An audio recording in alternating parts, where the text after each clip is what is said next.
Welcome to All the Gear But No Idea, the South Australian fishing podcast hosted by Rody and Diz.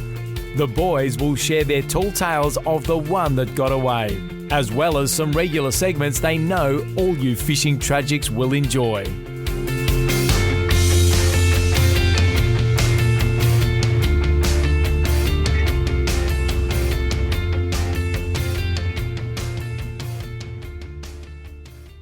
Welcome to All the Gear But No Idea, the South Australian Fishing Podcast, episode 167. Dizzy, how are you, mate? Mate, I'm good. I'm really good. It's good to be here with you. Always good to be here chatting fishing, Diz. We've got a bit to get through tonight. We're joined by a long-time friend of ours or colleague of ours out on the water, Dizzy, Hazy Alex Hayes. Colleague, nice. Would you say? I like it. Hazy's he's in a league of his own, though. We've known him for a long time, and I think when we first knew Hazy, he was a surfer, Diz.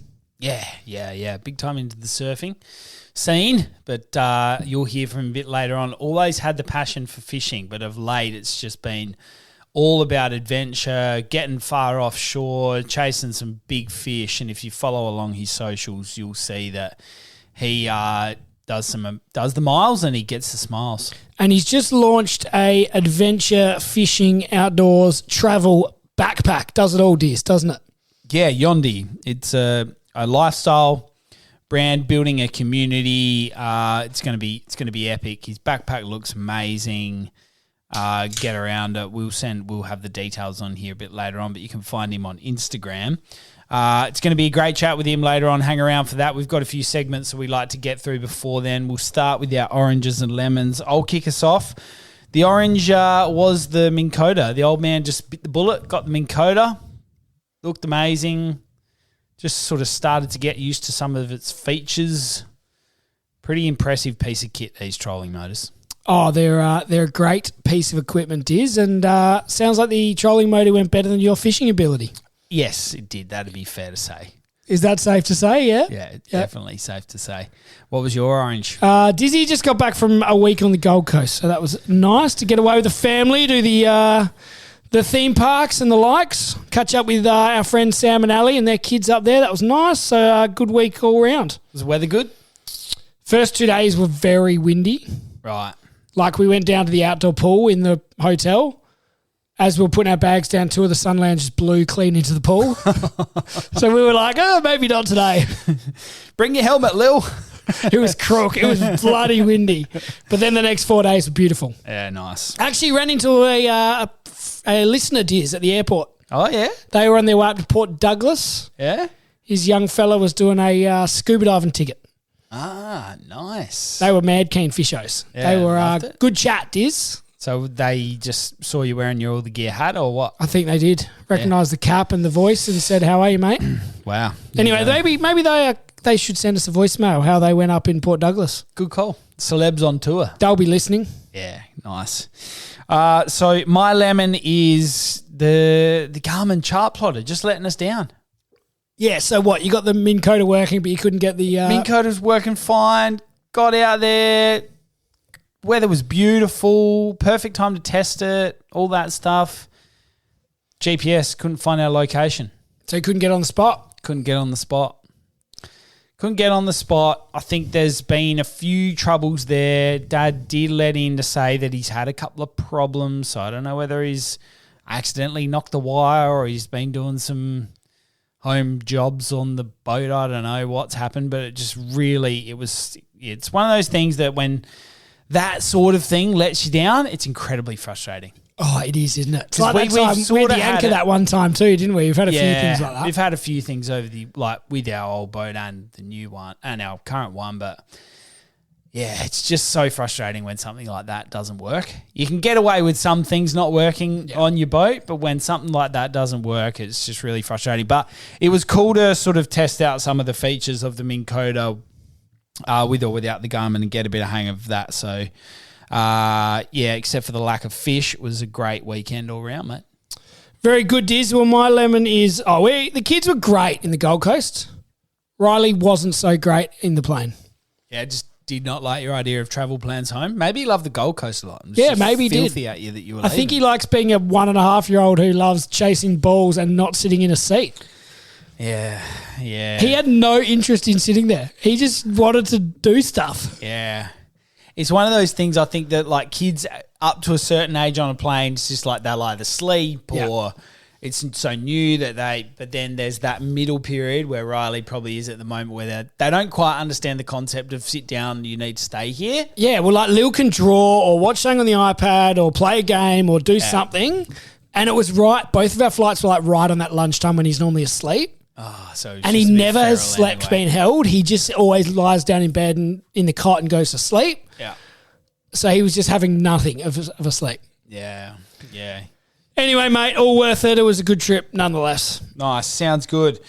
So what's been happening on the socials, mate? What do we got? Dizzy, we've got our competition we've been running. We've had quite a few people send in their funniest fishing stories, Diz, and the winner of that wins the large Shimano tackle bag. Great piece of kit, Diz. Nice. We've had quite a few entries, quite a few funny ones. Yeah? Thought we might read one out now. Yeah, give us one. Go on. All right, Diz, this is a good one. It's up there. Shane Hyatt took the family to a secluded trout fishing area in Tasmania. That's secluded. If you see another car on the drive-in, it's a surprise. Anyhow, got to the spot and Master Four, had to have a poo. Always that one kid. Anyhow, done his business and along came a gun fly fisherman who was looking for mud eyes. Took off his tackle bag and plonked it straight in the freshly snapped turd. Obviously not seeing the toilet paper. What are the chances? Gee whiz. Unlucky that fly fisherman. Unbelievably unlucky. So anyway, Diz, we've all been there, done a poo where we thought no one was coming and, maybe they rock up, maybe they don't. I can see why you related to that because you've been guilty of that a few times. When you got to go, you got to go. Yeah, when nature calls, as they say. And there's nothing worse than holding it in when you need to do a poo or a wee. Yeah, just go. Just make it work. Just let it be free. Yeah. Nice. Rody, the D-Shackle post on our Facebook page has really gone viral. Yeah, the first one went nuts and then the second one went nearly just as nuts. You reckon we've got life in a third? Oh, I think we almost could. Might move on to something else next. Yeah, fair enough. Outside of that, we've really appreciated the engagement on the socials, guys. We have, and Diz, the other thing on socials that's making me a bit jealous is that iCast over in the States. Oh, yeah. That's amazing, isn't it? Always some good gear floating around this time of year. Saw iFish was over there. Yep. Checking out the Shimano gear and a bit of other gear, but always one to make you jealous what goes on at those big fishing shows over there in the States, mate. Yeah, I mean, if it were me, I'd just be going straight to the Shimano stand, bypass all else. You're not wrong, mate. You're not wrong. Biggest and the best. Let's get into the news, Rody. Rody and Diz have been searching far and wide to bring you the latest news across all fishing in the state and will give you the rundown on what you need to know.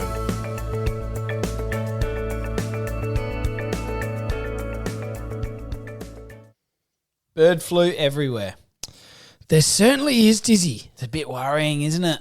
Yes, it is. I think the marina down at Robe was closed for a day, I think. I think it closed yesterday, reopened today, and there were, I can't remember if they said 7 or 9 deceased birds removed that were symptomatic, Diz, and some others remaining that were alive but not looking that well. So whether they ever got bird flu or not, I don't know, but I think the official count was up to what? 7 or 8? Yeah. With others like that down in the southeast looking a bit suspicious, Diz, so that could get worse before it gets better, I reckon. Yeah, you worry that it's going to be one of those ones that, like, at the moment it's probably bubbling away. They're obviously doing everything they can to find out where the hot spots are, but it could just be really blown up behind the scenes. So I guess we'll watch that one closely. We'll keep the listeners across anything that we know. Outside of that, I think it's just be diligent. Don't be picking up dead birds if you see them. Pick up the phone, call PIRSA, get it reported, do the right thing. Certainly that one is one to keep an eye on, Diz. What else we got, Rody? There's a snapper rebuilding plan that came out via the PIRSA comms. Yeah, I read this on email, Dizzy. This came out, I think, last week, and it's a bit of a update to their website and says here sort of, the ban came in 2019. The Marine Scalefish Management Advisory Committee has recommended that the snapper closure continues until 30th of June 2027. So that's, what's that, next year it is? So not too far away. So up until then, snapper only in the southeast zone, which we all know. And it just talks about that any future reopening of SNAP will be dependent on stock biomass levels, evidence of successful recruitments, outcomes of future stock assessments, scientific advice and management recommendations. It's got some information about best handling in terms of minimising fish out of the water, the best ways of releasing your fish. It's just a bit of a database of what's happening with the snapper plan and what's going to happen over the next 12 months as hopefully we move towards opening the snapper across the state, Diz. Obviously, that's not guaranteed, but fingers crossed. Yep. Good call. Good call, Roddy. We'll watch that one closely. Obviously, I think there's a lot of people out there hoping that things will open, well, at the very least as per plan. Clearly, there's a lot of people out there that form the view they want to see it opened early, but we'll watch that one closely. We will. Now, Diz, we've just spoken about Robe. Let's go back there and let's talk about how the boat ramp now costs $30 to launch. Yeah, that feels gouging. That's a lot of money. That's gouging. I reckon it's been probably for a long time. I reckon $10 at a boat ramp was probably standard. Yeah. Is that fair? Yeah. Or am I out of date there? Nah, I think $10 is about right. Even probably maybe less. Yeah, I reckon for a long time it was like more than 5, less than 10, $7 or $8. Yeah, I was going to say I think that. About that. But if I went and it said $10, a lot of them have been free, to be fair. Yeah. Because of the everything that's been going on with the algal bloom and all those sort of things. And was there price reductions during COVID? I can't remember. Can't remember about COVID, but definitely as part of the get people back outdoors fishing algal bloom response, the government covered the cost of boat ramp. Yeah. Fees. But $30 is unbelievably expensive. And look, if I was going to go out and you can guarantee me I'd catch my bag limit and do really well and I'd have a great day on the water, $30 is fine. But it will certainly discourage you for taking your kids out for an hour or two, wouldn't it? Oh, yeah. It's gone to $100 a week. $150 a month or $250 for a year. Yeah, it's a lot of money. Yeah. And it's not really encouraging people to take their boat down and use it. Is there any school of thought that this is just a bit rich given what's happened at Cape Jaffa? That you effectively can't hardly launch your boat there? I don't even know whether you can launch your boat there now. I'm just guessing. Yeah, and Kingston's had trouble forever. Well, Kingston's had trouble for goodness knows how long. But, I can't help but feel like maybe they're just taking advantage here. And Robe is one of those places that is, on the more expensive end of the world. Yeah, Lots of nice real estate in Robe. Yeah, but I think, it'd be disappointing if they took that approach because I'm sure a lot of people go down there that don't necessarily have a house at Robe. Yeah, exactly right. And it's, if you think about if I'm going to go and stay in the caravan park for the weekend, I buy dinner at the pub, I fill up with petrol, I go to the supermarket. Yeah. The benefit to the economy is a lot. Yep. And by discouraging people from going, you're costing yourself that. It says in here, at the bottom of the article, the fees changed were part of a broader resolution passed at a special meeting. Waste transfer station fees by 10%, all other and changes by 10%, excluding statutory and marina administration charges. But the boat ramp fees went up from $18.50 to $30. Yeah, they've basically doubled. Yeah, that's substantially more than a 10% increase. Because I think anybody would kind of go, $18.50 is expensive, but if it went up by 10%, you'd kind of go, yeah, it's like $20. Okay, $20. Not crazy. It's almost doubled. Yeah. Grow up, Robe. Yeah, it's not good, Diz, not good. All right. That toilet trip to KI is our last story. That was hilarious. Yes, that is funny, Diz. I think they started off taking the piss. Is that fair? And then it got serious before they knew what was happening. Did you say they started off by taking a piss in the toilet? So Alex Craig and Paul Graham have successfully sailed a homemade barge with a functioning toilet, might I add, across the dangerous waters of Backstairs Passage from Cape Jarvis to Kangaroo Island. And I think this was sort of having a bit of a go at SeaLink, wasn't it? Did they take all the required safety gear They were wearing a life jacket, I'm pretty sure. to navigate that passage? Yeah, I think they had a life jacket on. Oh, seriously impressive. Yeah, I think it was a bit of a whack to, SeaLink probably said to them, it'll cost you $785,000 to get that toilet across here because we've got the most expensive passage of water in the world. And they said, you know what? Let's just sail this puppy across ourselves. So they had a toilet. Yeah. They had a barbecue, Weber, I think. And it was basically like 6 or 8 44-gallon drums strapped together. It was pretty cool. It took 4 hours. That's not that long. No, the ferry takes you what? 45 minutes? Is it 45 minutes of travel? Or Maybe it's half an hour. Yeah, I don't know. It's not a long trip on the ferry. But they cook sausages and ribs. Good on them. Ribs. Gold. Brilliant stuff. Okay. You'd have to pick your day, though. It didn't look like the most seaworthy toilet I've ever seen. No, definitely not. Have you seen the photo of it with the SeaLink ferry in the background? It's quite funny. That is quite funny. Because the wake from the SeaLink ferry would probably give it a bit of strife. So they started early when the weather was good, and it actually said the toilet only had enough water in it for one flush.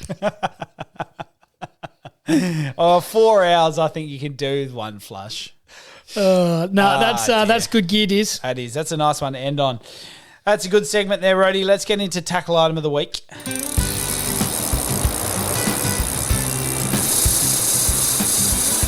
Now it's time for Rhodey and Diz to really show you what it means to have all the gear with a lot of idea as they review a tackle item of the week.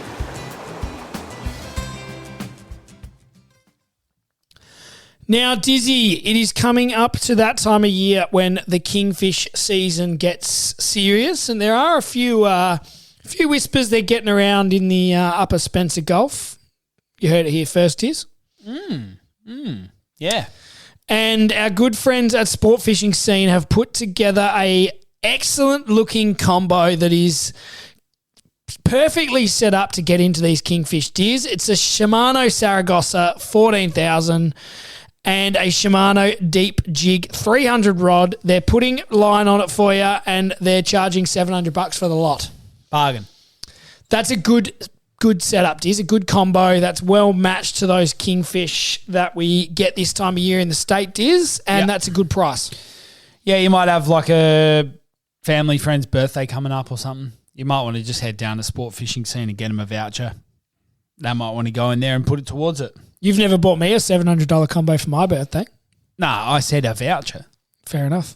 But you've got all the gear and no idea, mate, so I don't know why I'd buy you anything. No, fair enough. But Dizzy, and that just makes it easy for you when they put it together as a combo like that. Yeah, because you don't have to think. Yeah, and they know. They're the experts in there, mate. You're going to walk into a tackle shop like that and question them? No, you're not. Well, you would if you're walking into a BCF, though. No, because yeah. One of those, like, I'm not going to be rude here to the people that work at BCF. I'm sure they're lovely people. But you're not going to get the same knowledge out of them that you will out of the people down at Sport Fishing Scene. The staff at the big chains, I'm sure there's some excellent staff there. Yeah. But they are hit and miss. Oh, massively. Some of them have actually got no idea. Yeah. Whereas Someone if you go would be into like, your... I don't know. Yeah. I'm studying chemistry. I'm just here for my day job. Whereas anyone in Sport Fishing Scene make us look silly. Oh, yeah. You don't question their decisions, mate. You just go in there and you say, tell me what I need. And they go, you want this. If you want to know the best value for money reel you can buy, it's a Saragossa. Oh, yeah. How long have we had that original Saragossa for? Yeah, those things go and go. And that thing works absolutely perfectly. How many times do you see Saragossas on charters? Yes, because they're hardy, they're tough, they work forever. Yep. So that's where I'd be going, Diz, if I was going to go and tackle some kingfish. Head into Sport Fishing Scene, get that Shimano combo. It looks epic for $700. Good call. Now, everybody's been waiting for this, Rhodey. We mentioned it at the top of the show here. Alex Hayes is someone who absolutely is a fish whisperer, and he's launched an epic brand called Yondy, and we can't wait to have a chat with him. Let's get him on the line. Now it's time to get our guest on the line. We'll ask them the all-important 5 questions, then chat all things fishing in SA.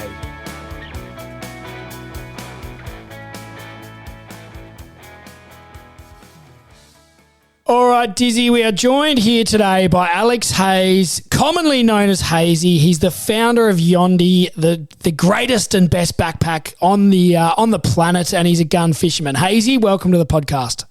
How are we, boys? Good to be here. Mate, it's great to have you on the show. We are keen to hear about the journey leading up to Yondy, some of your fishing that you've been up to lately, and everything in between. But, mate, before we do that, let's rip through those 5 questions, and we'll start with, tell us about your best fish. Well, I would say it was probably a recent one, the most memorable. There's a few stacked up of various sort of sizes in that kingfish category. But, yeah, there was a recent trip we did. We heard a little whiff. There was some mahi mahi. I'm sure you would have heard about that up the Gulf. So, yeah, we sort of snuck up, got the day off work and did a fair few miles and picked our day and managed to find some, right up in the Spencer Gulf, some tailing dolphin fish. So that was pretty special and managed to put one on the boat. And, that was like 120 centimetres or so. And that was fully lit up, electric blue and green, and it was just a pretty special moment. I'm not sure if that'll happen in my lifetime again.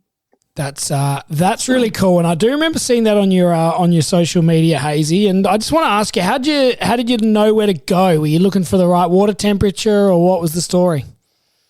To be honest, it was kind of I don't know. You kind of like, I'm fairly used to hunting for fish now, doing a lot of king fishing in that shallow water section of the Gulf, that you're just looking for tails or bow waves. And luckily the fish were pretty crook as they were, looking for warm water sitting on the top. So they were quite easy to spot. Just picked a glassy day and did a lot of miles and used our eyes. Didn't really have any tricks to find them. Just sort of spoke to someone and they said, just head south of Port Augusta and use your eyes. And we got pretty lucky. There was a few schools of them. But honestly, and from all the info I looked up, they don't last too long once they get under 19 degrees. So we were very lucky to get up there and get a shot, that's for sure. Yeah, epic, mate. Now, tell us your favourite thing about fishing. Honestly, and this is the whole reason for Yondy as well, is creating that brand and an atmosphere that everyone sort of wants to be in and be a part of, is almost like building a community, going new places with mates, just getting out there. And it's really, for me, about that adventure and finding new places without traffic and just spending days on the water and searching to maybe find that one fish you're looking for, or to, just get out in the open ocean and feel the wind through the hair and, hopefully you're bending at some point of the day. Very good. We love that, Hazy. Now tell us about your first fishing memory, or what got you into it.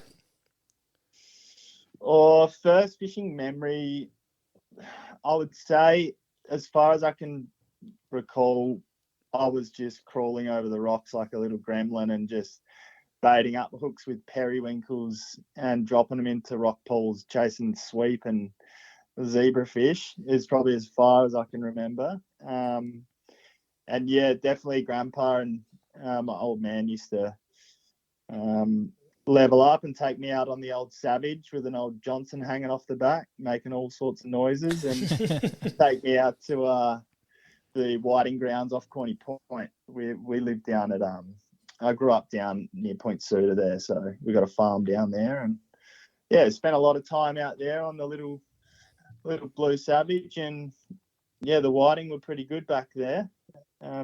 So I haven't done much since. I've got the addiction to lure fishing, so you won't find me just soaking baits too often, which is all well and good. But I'm sure it'd be nice to bring some food home for the missus once every brilliant program.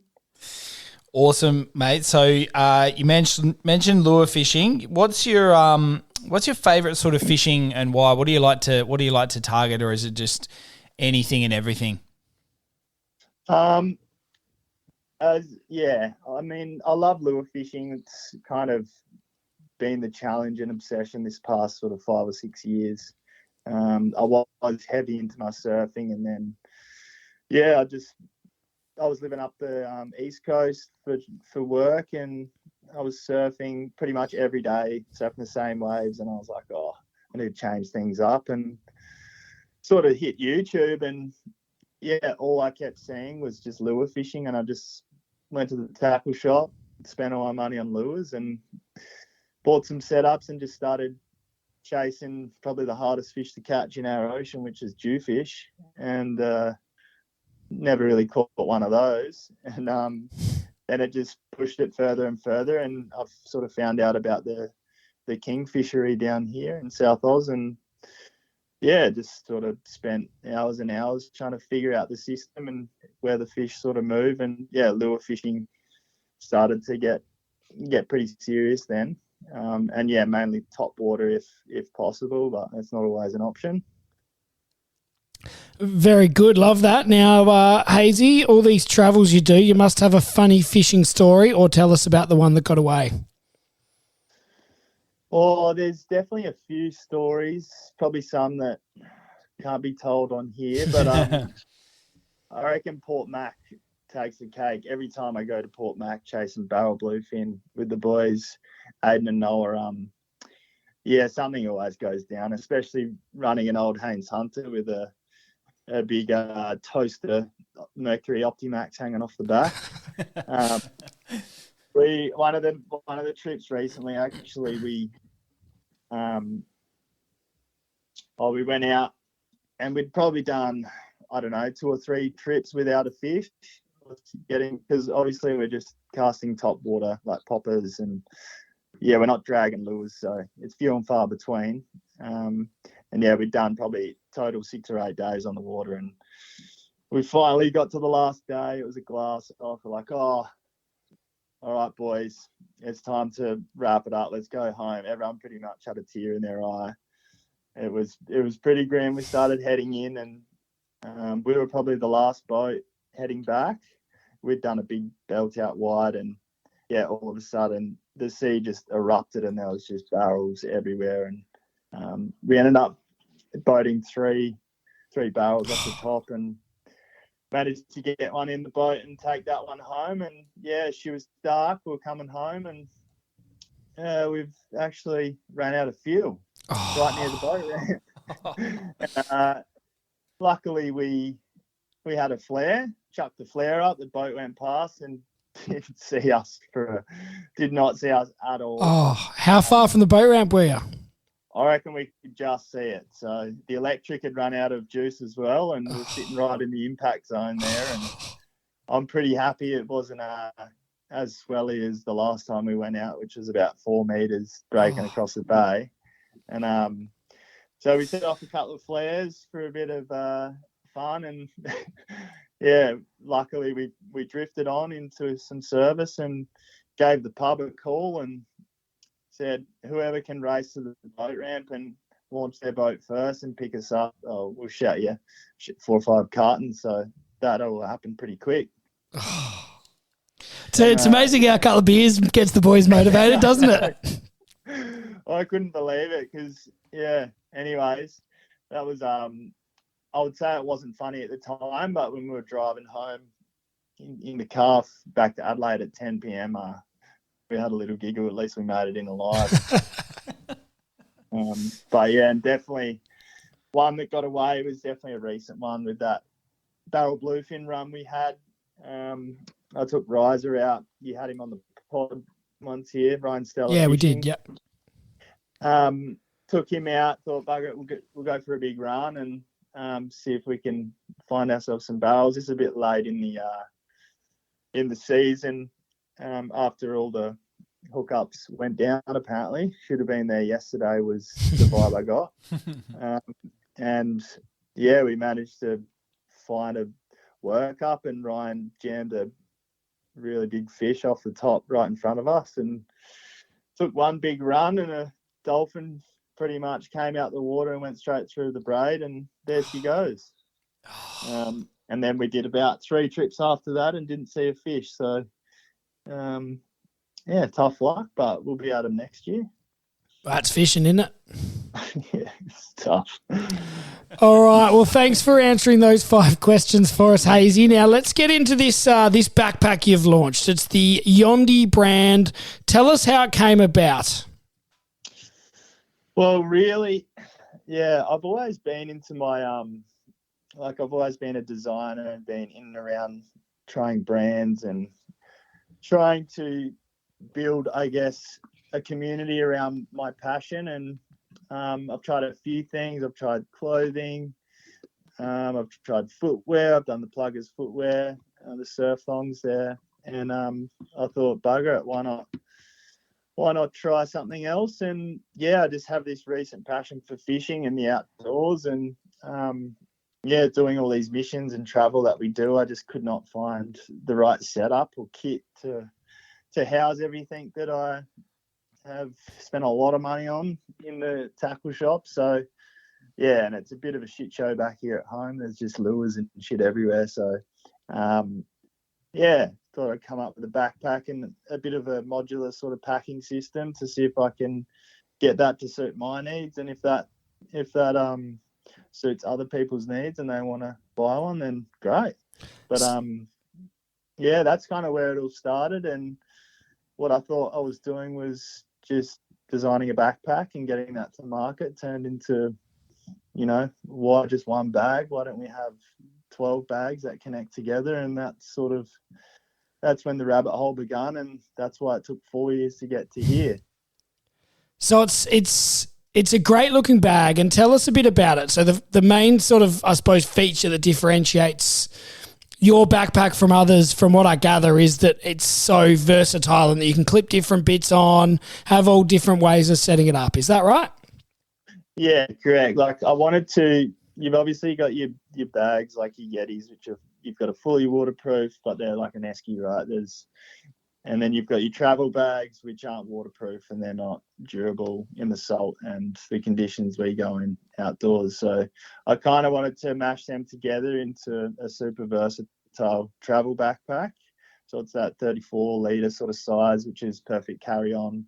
And yeah, basically you can just you could have all of your bags on the shelf, which already have compartmentalized lures or gear and leader and pliers, etc., and you can just clip those onto the outside of the backpack, and chuck your camera cube with your drone or whatever in your backpack, and then just chuck it in the boat or in the car, and off you go. So it kind of covers you for like the daily grind and any adventure really.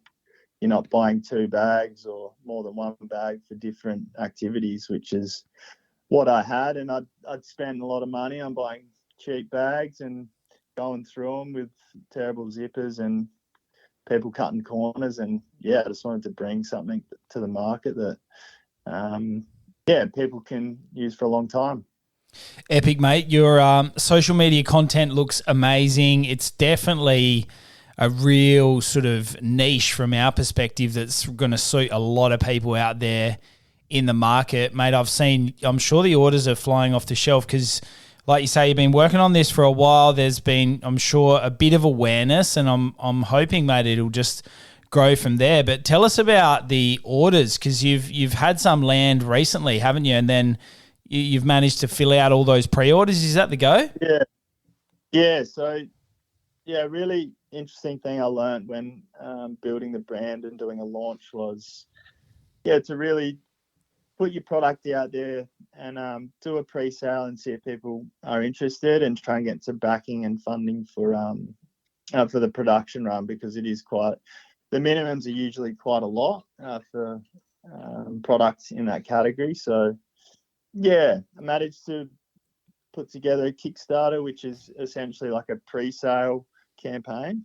And yeah, ended up selling like 130 odd backpacks and kits. And I was like, all right, well, maybe I'd go for it. And yeah, ended up quitting the job and just going gung-ho and doing a big production order. And yeah, next thing you know, a 40-foot container rocks up at my door. So yeah, it was pretty scary, to say the least. But yeah, it's been honestly really awesome to just, like, from the beginning, people have just been supporting me, sending me messages saying like, oh, you got balls doing this. And I was like, oh, I don't know if it's a good thing, but no, it's honestly pretty cool. Like, the response has been amazing, and yeah, I've put a lot on the line and people sort of respect that. And yeah, I've been doing a lot of blog posts and what have you, just to sort of share all the things I learned along the way, because yeah, anyone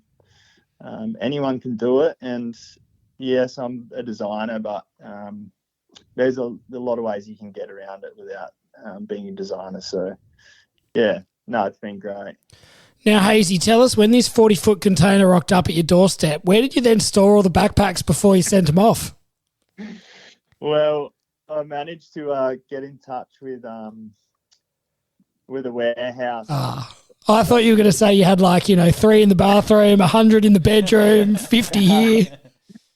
No, so yeah, I managed to as soon as she got on the ship from Asia, I was like, oh, all right. I looked at the missus and she's like, they're not fucking going in here.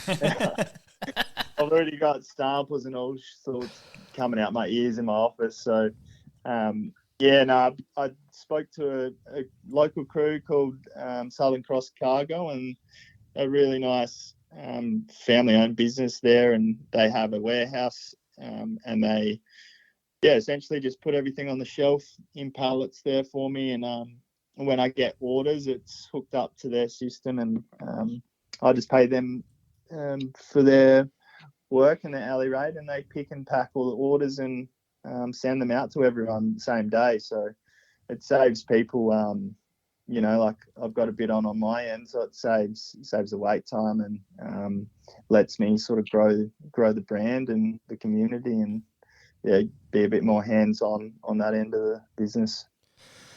Beauty, very good. Now, Hazy, last one from us. I know, following you on social media and the journey, you've had a lot of samples and you've had a lot of prototypes and all that sort of stuff. And we know you're a real sort of stickler for quality and you want to get the best. How many times did you go back and forth with the manufacturer with change this, fix this? How many design sort of options did you have? Well, I mean, if you spoke to my supplier and you saw my before and after the 4 years of my supply, he's got a lot of grey hairs now. So I've been back and forth with him pretty much. It's just one of those things that people don't realise. You really, although people have this stigma around manufacturing in China and Asia, really it's up to you to bring out that quality in the supplier. So it's a matter of speaking with them every single day or every couple of days, and working with them in making sure that the componentry they're selecting and the custom fabrics they're making are of your quality. They don't cut corners. They only cut corners if you say, oh, I want a product this price, I want it cheap, and I want it now. It's really up to you and your communication with them. So the capabilities that they have are just amazing. And yeah, it ended up, literally just every second day, just chatting with Jack, who's my supplier, and his brother. And yeah, it probably started a year in chatting to him, and he flew over to Australia just to catch up with other brands and clients. And to this day, we're still chatting most days and having a call. And yeah, it's important to sort of keep that relationship and keep it moving. And yeah, they want your business, you want theirs. So yeah, I think it's really cool. Awesome, mate. Now, you've clearly been absolutely flat stick getting this brand and community to where it is now. I'm sure it's going to take off from here. Knowing you, though, mate, I'm sure, well, I hope anyway, that this isn't going to get in the way of some of those fishing trips into the future. Have you got any on the horizon in the near term, or are you just focusing on building the brand and sort of parking those trips till later on when we get some nicer weather down here in South Oz? Nah. So we know you, Hazy. There's no stopping you, mate. well, you can trust me for that.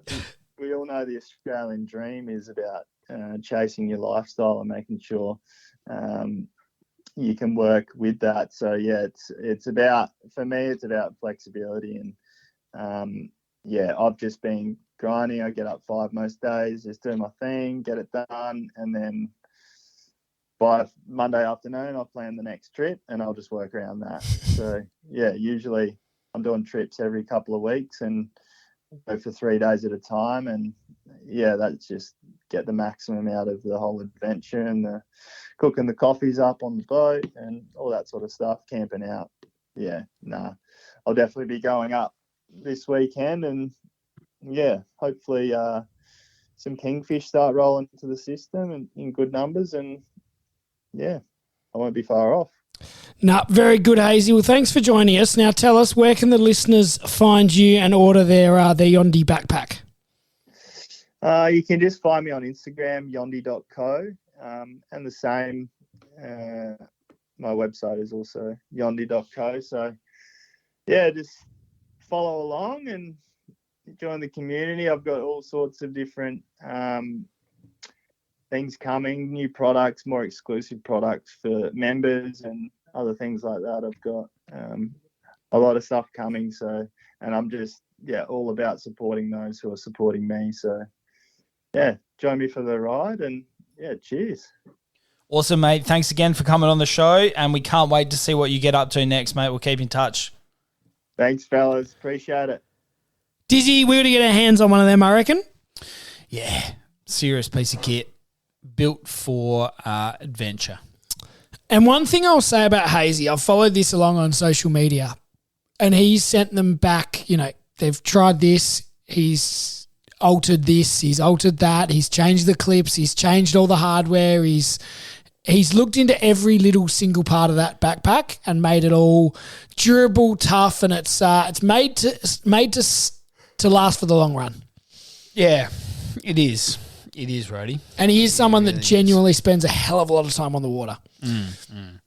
Yeah. You know it's going to be a product that's going to work well. That's for sure, because of its testing. So jump on his social media and follow along and get one if you can. Good stuff. Let's get into the fishing report. Ready? Rhodey and Diz have been out on the water to bring you the news about where they're biting. Now it's time for the fishing report.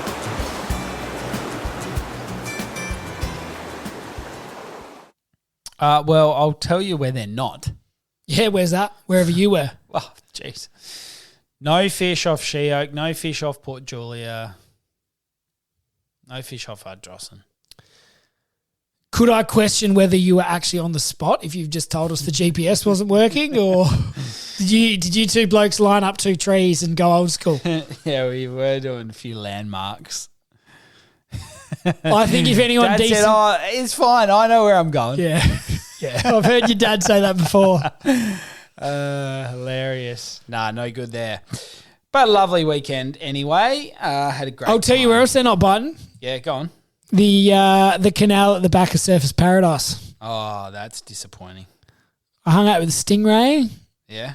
And I didn't catch anything. The day before, though, I actually walked across and I saw a big school of something. And I reckon after doing a bit of research, there might have been Taylor. Yeah, okay. So that was the target species. You put up a little video of the stingrays in close. Mate, he was a friendly stingray, that fella. Yeah. Hung out for ages. Yeah. Anyway, to be fair, I only gave it a half-hearted 20-minute go. Yeah, okay. Too many Wet and Wild Worlds. Didn't want to pack the heavy gear for the bull sharks. Too many water slides. Nah, no bull sharks this time. Ah, fair enough. Next time though. That was That was COVID when that trip got cancelled. Yeah. When we were supposed to stay on one of those canals, and I was just going to camp out in the backyard bull shark fishing. Yeah. We're going up to watch Sammy play. Gold Coast v Port. Got cancelled.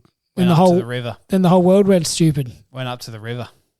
Drowned our sorrows because we knew the end was coming. The end of civilization as we know it. Watched the presser that basically said football's cancelled indefinitely until we can work out what we're going to do. And life's cancelled. Can't do anything. Life's over. All right, Diz, where are they biting? Where are these winter whiting? Mate, the other side of the Gulf's firing. Yes. Port Hughes, Port Vincent, Wallaroo, Moonta. Yeah. Good time of year for that area, Diz. They always seem to do well at the moment. Marion Bay. Yep. Offshore scene. Good. Very good. Southern Metro. Yeah. O'Sully's way. Yeah, plenty of salmon trout knocking about, I've heard. And I've heard that Southern Metro whiting's actually not too bad. Yep, good. Hallett Cove. Good. I should get into them. O'Sully's. And maybe like Normanville. Yes. And we did mention just before, Dizzy, the Kingfish are here or coming very soon. Yeah, get down the early ones might be here. Get down there off Jarvis or something, you reckon? Yeah, maybe. We've always fished a bit more summer for Cape Jarvis, but I reckon Port Augusta, Whyalla will be going nuts in the next little bit, Dizzy, if it's not already. Yeah. And you need a good combo, so getting a sport fishing scene for them, Diz. Yeah, and like, why wouldn't you drop in there on the way out? It's convenient. It's easy. Best gear, best knowledge. Love it. Very good, Rody. Well, a little bit of good stuff in there for everyone, I think. And get your last couple of entries in for our funniest fishing story to win the Shimano tackle bag. Yeah. We love a voice memo.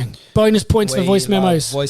We love voice memos. Okay, you can find us basically anywhere that you'd get a podcast. You can find us. All right. Thanks for listening, guys. Rody and Diz hope you enjoyed today's episode of All the Gear But No Idea. Keep up to date by liking and sharing us on Facebook and Instagram. And you can subscribe on all the major podcast platforms. Until next time, good luck fishing.